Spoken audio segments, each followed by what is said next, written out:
Get started. Yeah, let's rock and roll. Let's record.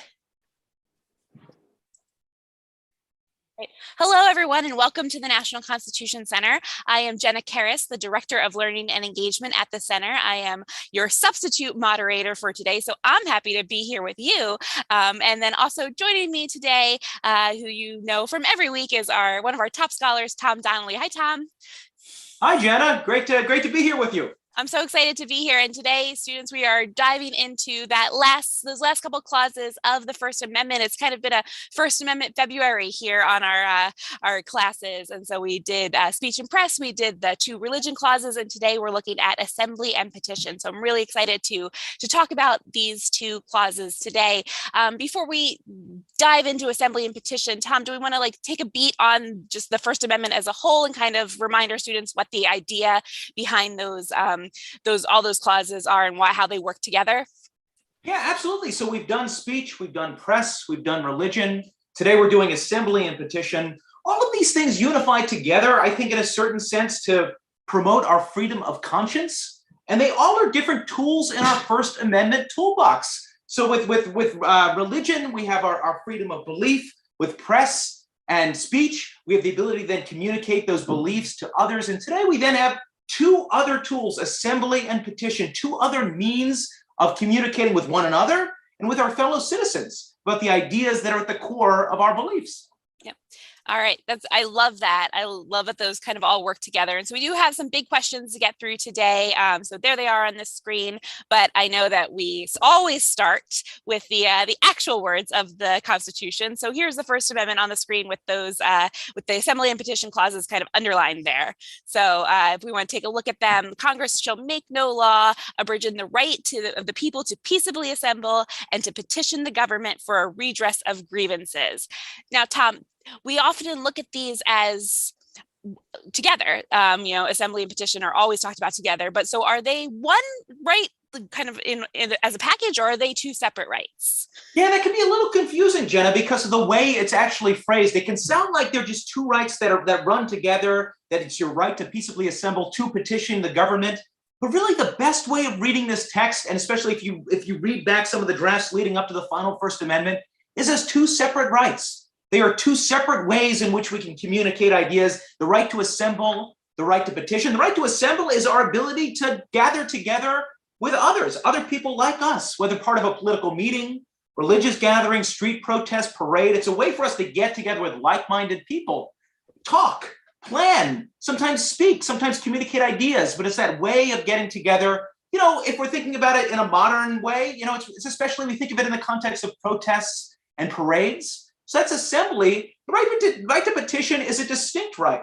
It's one where it can often arise from an assembly, but it doesn't have to. But it's where we actually think about what is it about that's going on in the government that we have an opinion on. Can we set it down in writing and can we send it to the government? A petition in that sense really is, it's a sheet of paper, and it's often just us complaining about certain things about government and then putting our names at the bottom and sending it off to the government. But both of these things, Jenna, really are such important tools and have been throughout American history for political dissenters, for those without power, women, African Americans, Native Americans, groups that often didn't have the right to vote. They would still have the right to assemble and the right to petition as a way to join together with one another, but also to communicate with the government in a free and equal way.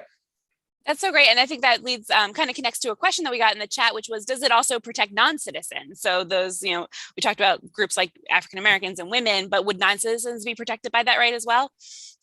It would. So when we incorporate rights, so that's the 14th Amendment, and apply them broadly to state and local governments, it's all persons. It's all of us. These are fundamental rights that attach to all of us while we're here in the United States. Okay, so that's great, and I love kind of that. That people can use that as a tool. I think I always love to tell people that. So where did they come from? What were the framers thinking when they created the First Amendment? A little bit of history, backstory, those founding stories. What are some figures from history we should learn about? Yeah, let's start. I think let's talk for a while about the freedom of assembly, and then we'll turn to petition. Although Perfect. Again, they often intermix, so that they'll certainly come in. But let's start with the assembly right. And so if you're James Madison, if you're the first Congress putting together the First Amendment, What's sort of the key example you have in mind when you're thinking of the right to assemble? Well, it's the famous example of William Penn participating in religious worship in England. So who was William Penn? Well, Pennsylvania, that's where we are in the National Constitution Center. But William Penn, he's a Quaker. He was the founder of Pennsylvania. Now, the Quakers themselves, who were they? Well, they were in England. They were religious dissenters. They were real thorns in the side of the king in various ways. And so, the king often found them annoying at best and dangerous at worst. And William Penn was a key Quaker. And so what happened here in this key example? Well, it's a key example of William Penn's trial for violating a law pertaining to religious worship in England. So if we think of England at the time, this is the 1670s. We have the Church of England. So England has its own official national church that's headed by the king, and there's a law about religious assembly, and that's that you can't assemble for religious worship as 5 or more people unless you're doing so as part of the Church of England. So William Penn looks at this law. He says, "That's not right. That violates my freedom of conscience, my core right as an Englishman. I'm going to put together a Quaker meeting of more than 5 people. We're going to meet and we're going to talk about our faith." And so in a very clear sense, William Penn violates this law. There's no doubt about it. And he's arrested, he's put on trial, and there's a trial, and the jury ultimately decides we are not going to convict William Penn. It may be the case that he's violated the law that's on the books, but this violates that law itself is a violation of deep rights of conscience that he has as a religious observer. The judge is outraged by this. The judge denies the members of the jury food. He holds them overnight in jail. He says, "You have to convict William Penn. He violated the law here." And as the jurors are being sent away, William Penn shouts out to the jury, "You are Englishmen, mind your privilege, give not away your right." And so it's this powerful example of a jury standing up for a core fundamental right to freedom of worship, but in the context of a religious assembly. So again, it's a reminder of how sometimes we may look at these rights that are enshrined in the First Amendment and say, how do they go together? Should they be separate things? Why are they all in one amendment? This is one of many examples where we see religious freedom and then the right to assembly being put together in a way that's protecting the freedom of conscience. That's great, and really, that would have been top of mind for them at the in that founding generation. So what can you tell us exactly what is protected under that assembly right? Obviously we know what an assembly is. We have assemblies at school, but is there a right to plan it ahead of time, things like that? Yeah, absolutely. And it's useful to think about, so what is it that's unique about the freedom of assembly? So this is, again, in a very basic way, it's our right to get together with one another for a protest, for a parade. For the founding generation, would have been something like meeting in a convention. So in early American history, meeting in a convention would be a key right to assembly. And it's distinct from other rights in the First Amendment in the sense that it requires more than one person. So it's really, you could speak alone, you could print alone, you could even worship by yourself. But the freedom of assembly, it's about, getting together with one another. And I love your question there, Jenna. It's like, so what did we actually protect with the freedom of assembly? Is it just getting together? Well, part of it too is, some assemblies are going to just get together spontaneously, maybe by outrage at something that happened. We may all gather together to protest in a spontaneous sense in a public place. But many assemblies require all sorts of planning ahead of time. And so it requires us to get together, plan, figure out what it is we want to do, how the physical gathering is going to work, what's our message going to be. And so there's a way in which under the freedom of assembly, we protect a broader right of association, which isn't written into the Constitution itself, but it's what's going to cover this ability for groups to form, to plan, and to plan out things like assemblies. And so broadly, this right to assembly is going to protect your right to protest, your right to engage in that expressive activity, but also your right to get together with people like yourself to plan sort of those big protests and activities. So it ends up being a really important right in that sense. Yeah, I love that. So it's not just getting together; it's all of that planning, the work that goes into it. That's protected by the First Amendment too. That's really important to know. And do we want to look at some examples of some assemblies throughout history? Where do you want to go from here in terms of some of those historic examples that we have? Yeah, absolutely. Because what I think is so cool about this topic is I just remember when we were first thinking about this class, we were like, we don't talk a lot at the Supreme Court, for instance, about assembly and petition rights. But once you begin looking at American history, you can see how important this right is. And it's such a cool one because often, the actual act of assembling itself ends up being the message. So that that very physical act of gathering with one another in protest as a mass body or meeting in a parade can be more important than any particular sign or a placard. So, you could be, you may not have a printing press, you may not be great at words, you may not be great with the pen, but if you really can inspire people to get together and form and assemble, that particular expressive act is so powerful. And what we've seen throughout history is that this act of assembly has been so important to political dissenters. And so even just beginning in the very early American history, the first political groups that formed in opposition against the sitting government, the Democratic Republican societies, were associated with Thomas Jefferson and James Madison, but they got together because they were concerned that the Federalist administration of John Adams was going astray, that he was running afoul of the deep principles of the American Revolution and the US Constitution. And so they formed as initial bodies to challenge the government, to criticize the government. So we see that in very early examples there, beginning with sort of the Adams administration. But as we get into the 1800s, really in many ways, one of the most powerful examples is the abolitionist movement. The group that was battling the evil of slavery in the 1800s. Today, we may think of them as constitutional heroes. Of course they were right. Of course they should be able to express this message. Of course they should be able to get together. That's precisely what the First Amendment's about.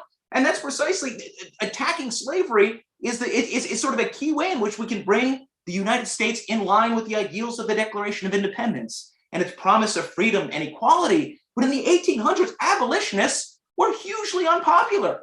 And not just in the South, in the North, they were unpopular everywhere. National leaders looked at the abolitionist movement, these people pushing against the evils of slavery, and said, your message is dangerous.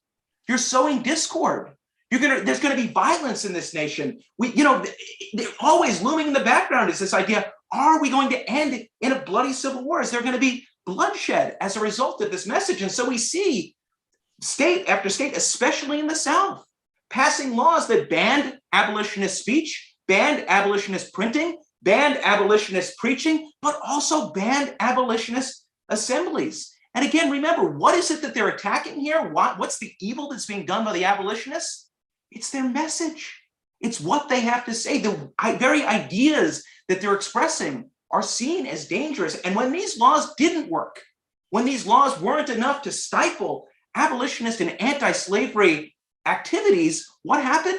We would see leaders in the community take action into their own hands and use mob violence to shut down abolitionist speaking, printing presses, preaching, but also abolitionist assemblies. This could result in violence, and it could even result in death. And so, as we're getting further and further into the 1800s, we see the importance of assembly to the abolitionists to both be able to plan their activities, but also to be able to ultimately give speeches advancing a different vision for America. And so despite this mob violence, despite this example here, this tragic example of abolitionist speaker Elijah Lovejoy in 1837, he was murdered. He was murdered in an act of mob violence. Why? Because he was an abolitionist printer. But despite this unpopularity, despite this threat of violence, despite everything, abolitionists and anti-slavery forces kept pushing, they kept meeting, they kept speaking, they kept printing, and ultimately, after a bloody civil war, we did abolish slavery in the United States.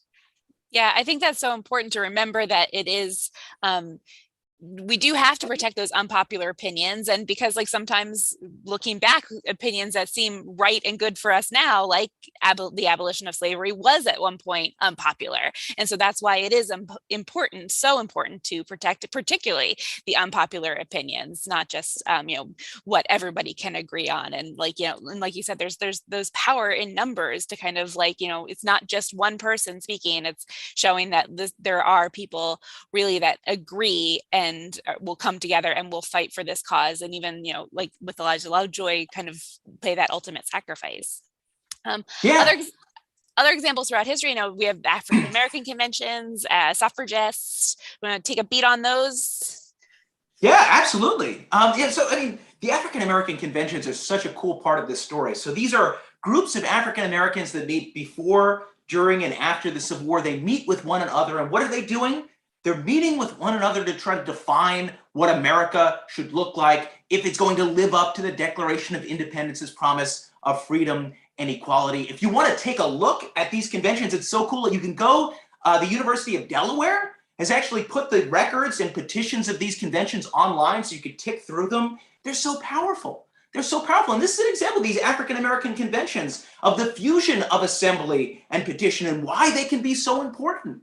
Because these conventions would come together, they'd talk, and they'd say, what are the things that are most important to us as the African-American community? What are the most important rights that we need to ensure liberty and equality for all of us? They would often send these petitions then to their state governments, but also to Congress. And you would see into the 1860s, after the Civil War, as the Reconstruction Congress is trying to decide what laws do we need to pass to ensure a new birth of freedom for African Americans, and what amendments do we need to the Constitution to make it better and to place post-Civil War America on sound constitutional grounds. What did they do? Well, in part, you have abolitionist senators like Senator Charles Sumner of Massachusetts receiving these petitions from the African American conventions, presenting them on the floor of the Senate, giving them to the Joint Committee on Reconstruction, which was tasked with trying to define what the law and the Constitution should look like after the Civil War. And so there's a way in which this combination of gathering together with one another, communicating ideas in a clear way on a clear piece of paper,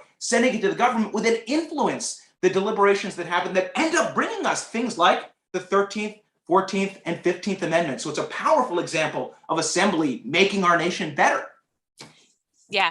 And then finally, like, I definitely want to get to the suffragists, because I think they really did kind of take this idea of assembly and make it work for them and kind of push through their cause. So let's talk about the suffragists for a second.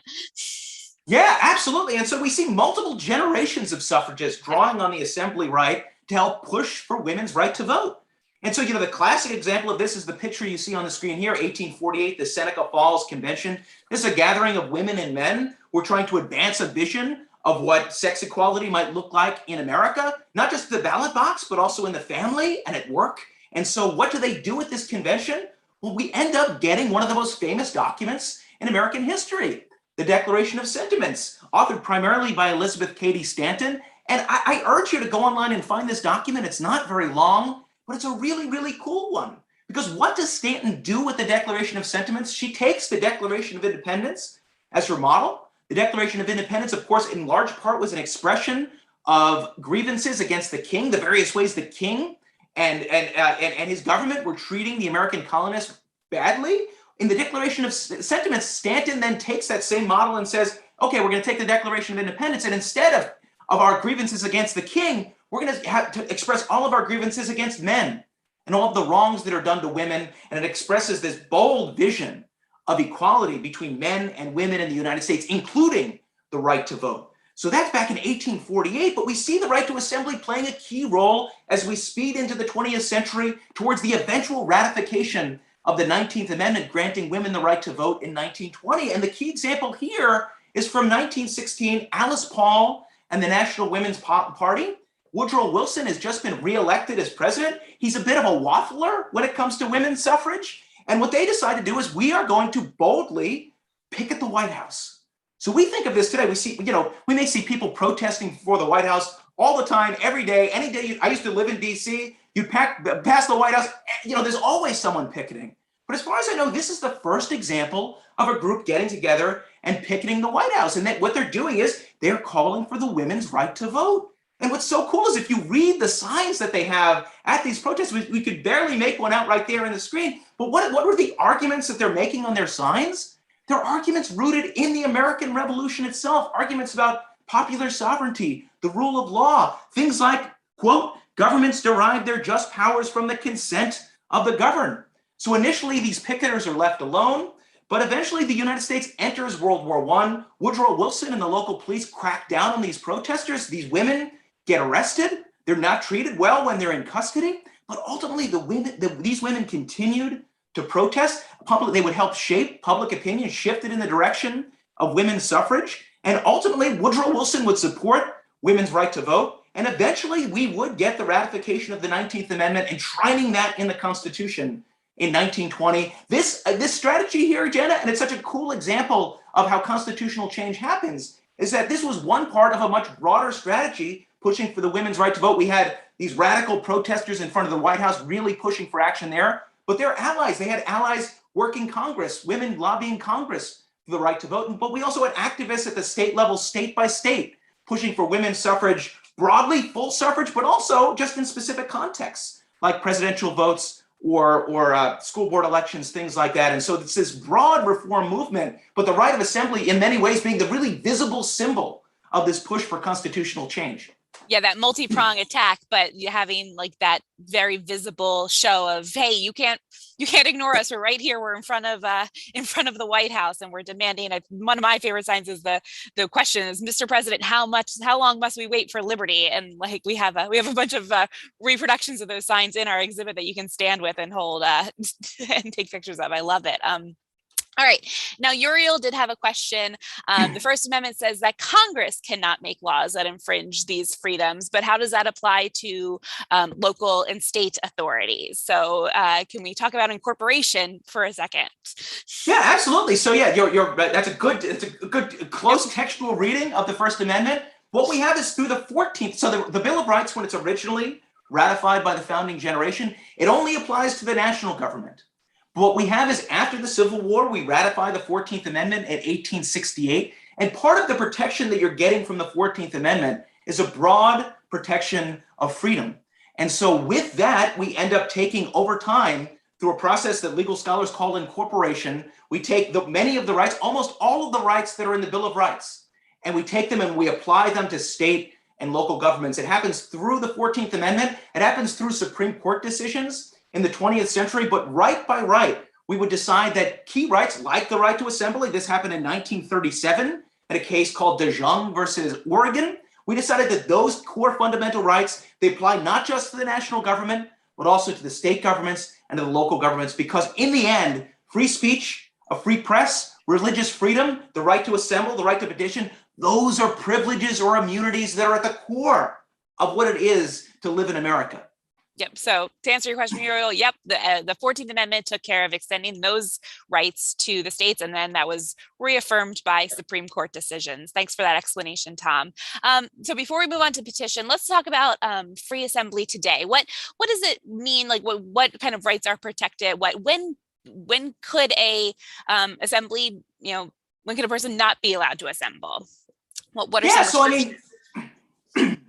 Yeah, absolutely. So freedom of assembly, again, it's what you see here. It's things like protests, things like parades. Those would be the classic examples where you would think the assembly right might be implicated. The way we look at this from a legal perspective is that we give government the authority in these contexts to pass what are known as reasonable time, place, and manner restrictions. So here the idea is we do think the government has an interest in protecting public order, protecting the health, safety, and welfare of the residents of a particular area, but the government can't discriminate against a group based on their message. These have to be what we would call content neutral regulations. You can't just decide you like this group, so you let them do a parade. You don't like this group, so you say they can't do a parade. So what do these time, place, and manner restrictions look like? Well, take the parade context. The Supreme Court has said it is okay for a city to require someone to get a permit before having a parade. And the reason for this is it's the commonsensical one. It's like, you want to know when there's going to be a parade going down a public road. You want to be able to plan the streets accordingly. You want to make sure that you don't have two groups trying to do it at the same time. You want it to be sort of an orderly way in which that process is going to work. The key point, though, is as you're setting up that regime, as you're setting up that system to require someone to get a permit, the Supreme Court's going to look at, and courts generally are going to look at that particular system and make sure you really are treating the groups fairly. You cannot give government officials any discretion to say no to groups based on the message that they're presenting. In the end, it really has to be about the time, place, and manner. But these are also things, Jenna, like, ensuring that people can't have loud noises at driving down the street with a loud bullhorn in the middle of the night while people are trying to sleep. It means that maybe you can't have a big loud protest right next to a school. It's all commonsensical ways in which we want to let people communicate their message in strong and powerful ways. But we also believe that the government has some interest in providing for some order in that context. Yeah, we do a lot of events here at the center, and we get permits from we're on the Park Service land, and so we get permits from the Park Service all the time, and also the city if we want to shut down the street for an event. And like often they'll tell me they'll give me the permit for the weekend to shut down the street, but not on a weekday because that they'd have to reroute the buses and people are going to work. So I've lived that kind of time, place, and manner restriction. But just to kind of sum up what you were saying, the key there is that you can have rules, but the same rules have to apply to everybody. You can't change your mind and, based on who's asking for those permits. It has to be that same kind of general rules for everybody. Is that right? Exactly. And you can understand how that it's consistent with what we take the First Amendment to be about when it comes to expression today, which is that even if you have ideas that people don't like, we don't trust the government to shut down those ideas. Because remember, the abolitionists used to have ideas that people didn't like too. So it's all part of our broader theory of the First Amendment. Okay, so we have 5 minutes. Let's jump to petition because I know that's such an important right to get to. So kind of that big idea behind the freedom of petition, and then let's kind of look at some historical examples of that one. Yeah, absolutely. We've talked a bit about petition, but again, this is another like assembly. Yep. Yeah, exactly. But it's another way for groups that often don't have political power, often don't have the right to vote throughout American history. It's still a way that they can communicate with their government. Again, a petition is just a sheet of paper, usually with grievances about what the government has done and names at the bottom. And that may seem like a really simple thing, but we've seen throughout American history powerful examples where petitions have been used to push for big constitutional change. Many of these examples, that we could talk that we'll sort of tick through right now, had to do with the institution of slavery. And so people pushing back against slavery, trying to call for emancipation. The first classic example that we want to talk about is this gentleman, Prince Hall. So who is Prince Hall? He's a free African-American in Boston in the 1770s. He's part of an activist African-American community there in Boston. He's a relentless petitioner. And one of the petitions that he advances is a petition for freedom to the Massachusetts House on behalf of 7 African-Americans. So he presents a petition in 1773, and it's largely ignored. But then in the intervening year, 1776, what do? We declare independence. We have the Declaration of Independence, its powerful vision of freedom and equality. And so Prince Hall decides, I am going to draw on the power of the Declaration of Independence, and I'm going to petition the Massachusetts government again. And so he has another petition in 1777 arguing that the institution of slavery is inconsistent with natural rights, but it's also inconsistent with the Declaration of Independence and the very founding creed of the United States. He presents this petition to the Massachusetts government. And ultimately what we see is this push is successful, that Massachusetts does end up abolishing slavery in 1783. The Massachusetts Supreme Court argues in arguments that largely parallel what we see in these petitions, that the institution of slavery is inconsistent with natural law, it's inconsistent with the Declaration of Independence, and it is also inconsistent with the Massachusetts Constitution. So we see with Prince Hall this early petition, but also we see, another, Prince Hall, we know more about him today, but this is a more forgotten story. But we also see this with a famous American right at the founding, Benjamin Franklin. And so we ratified the new Constitution, we have a new government, we have the first Congress. And what does Benjamin Franklin do? In 1790, he sends an anti-slavery petition to Congress, basically calling, much like Prince Hall did, for Congress to address the evils of slavery, that it was inconsistent with natural law, that it was inconsistent with the Declaration of Independence. And Benjamin Franklin himself he ends up turning to the abolitionist cause late in his career. He himself was always surrounded by Quakers in Philadelphia, and the Quaker community themselves were among the first groups to really push hard for the abolition of slavery. So Benjamin Franklin becomes the president of their abolitionist society. And so he ends up sending this petition to Congress as, in many ways, George Washington and Ben Franklin, they're the two most famous Americans at the time. And so you could see here Franklin pushing the first Congress to really face up to the evil of slavery and its inconsistency with America. We end up seeing, a really loud response, especially from the pro-slavery members of Congress. We see big debates, but ultimately Congress sets Benjamin Franklin's petition aside. Franklin dies 2 months later. But again, this is a reminder, Jenna, that the right to petition is so important when you're pushing for change, when you're pushing for views that are really unpopular. And it's also a reminder, just in a broader sense, that these anti-slavery arguments are there from the very beginning of America. And in each case, what we see is these people pushing for reform, whether it's Prince Hall in Massachusetts or Benjamin Franklin in Philadelphia, that they aren't just pushing in some abstract sense to end slavery, but they're using the right to petition to connect this push to end slavery with deeper American principles. Yeah, I think that's so great. I love because although I'm not always here, I do watch the scholar exchanges. I know we always talk about reading the dissenting opinions and kind of that idea that, what people are saying in dissent will often 50, 100 years later become that, the sort of prevailing opinion. So I think that's really kind of important to look at some of those petitions maybe too, to kind of see where did these ideas get their roots, what were people saying, even if they were put aside like Ben Franklin's, to kind of show that there was support for those views even before slavery was abolished.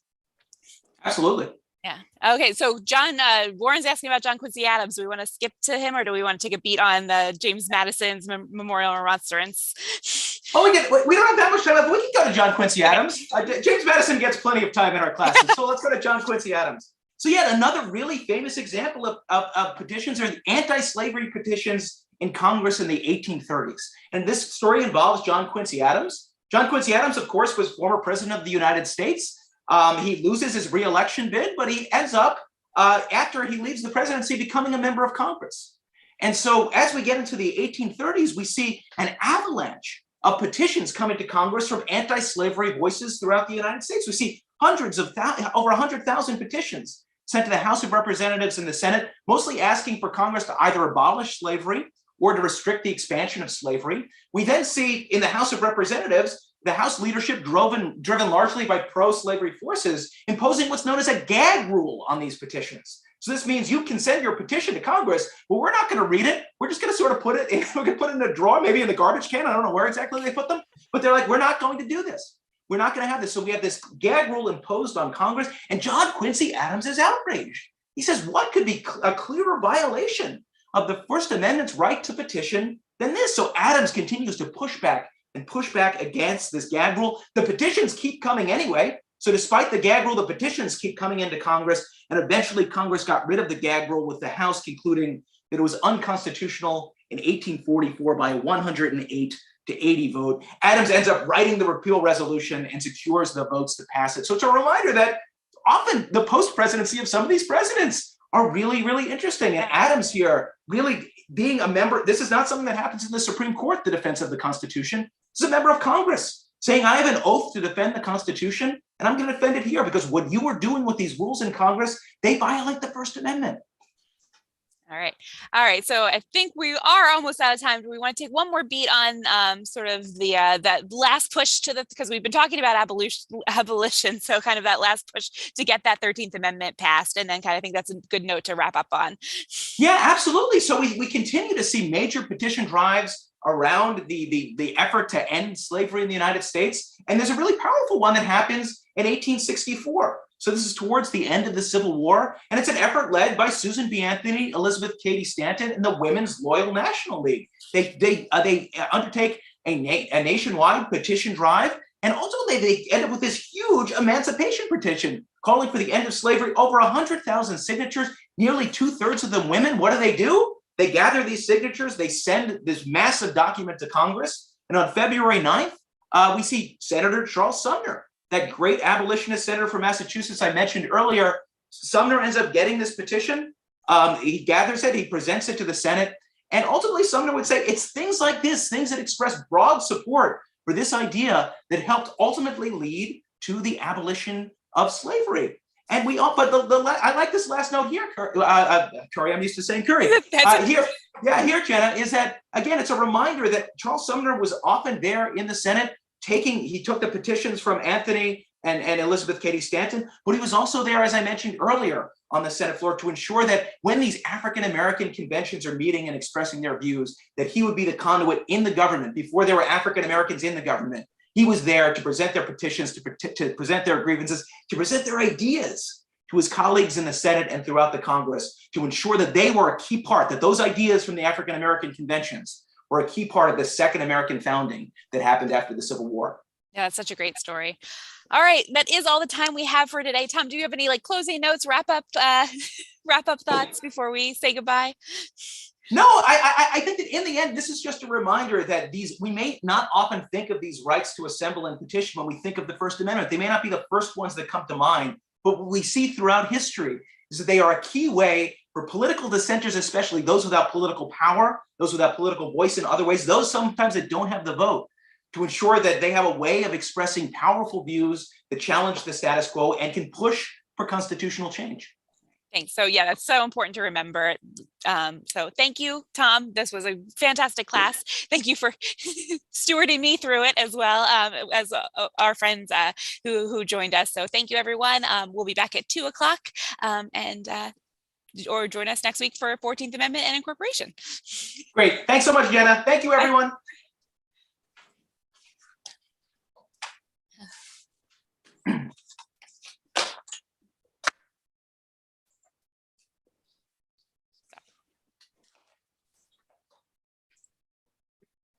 Okay.